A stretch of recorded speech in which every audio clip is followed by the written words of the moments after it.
Imagine planning your dream vacation and crossing an entire country off the list, not because it's too expensive or too far, but because it feels unwelcoming.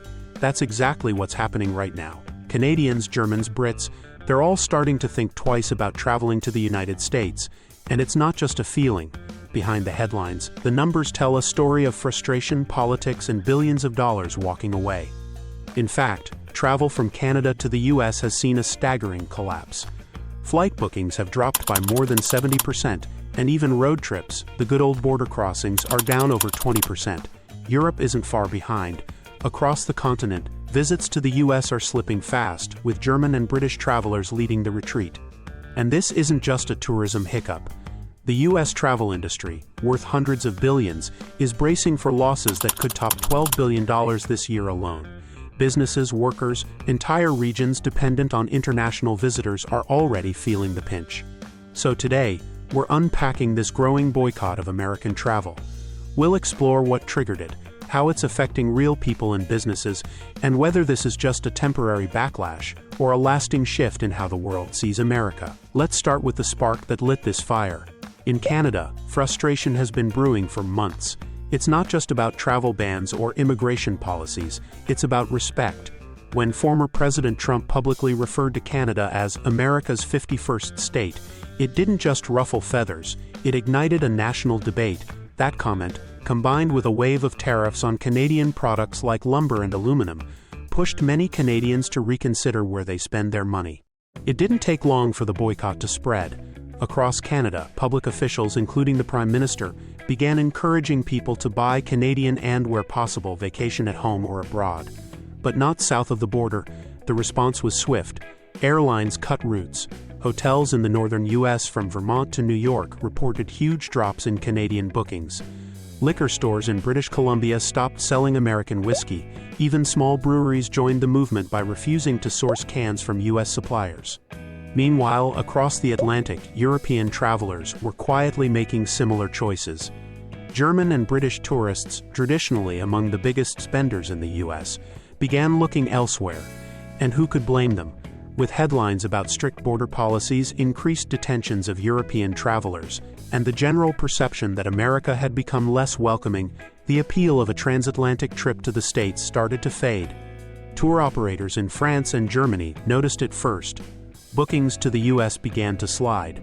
Travel agencies reported more and more clients opting for destinations like Canada, Mexico, or South America. Airlines adjusted their schedules. Hotels in American cities that once counted on a steady stream of European tourists started feeling the absence. The reasons go beyond politics. It's about the experience. Many travelers, especially those from Europe, describe a growing unease about entering the U.S., the fear of being detained for hours at immigration, of facing invasive questioning, or simply feeling unwelcome is enough to steer people elsewhere. It's not just anecdotal. Governments have taken note too.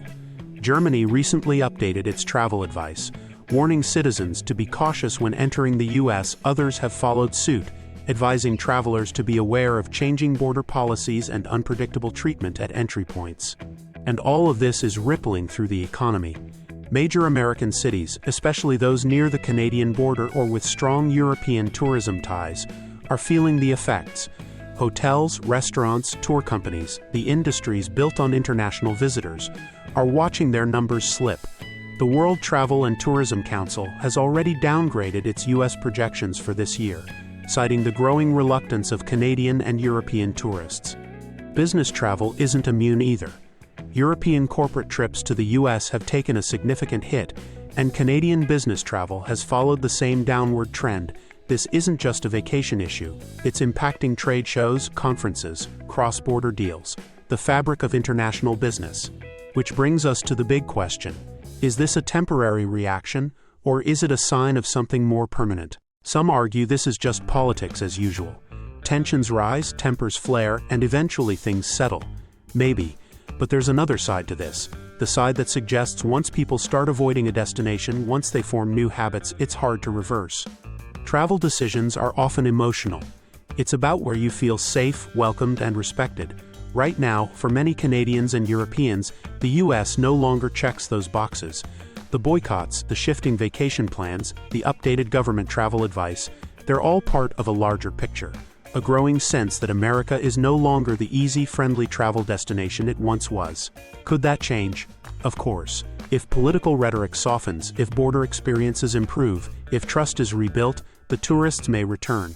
But rebuilding that trust takes time, and in the meantime, other destinations are ready to fill the gap. So whether you agree with the boycott or not, one thing is clear.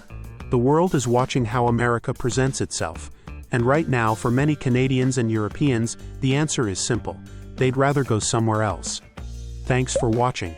If you want to understand more about how politics shapes global travel and the economy, make sure to subscribe and check out our recent videos. See you in the next one.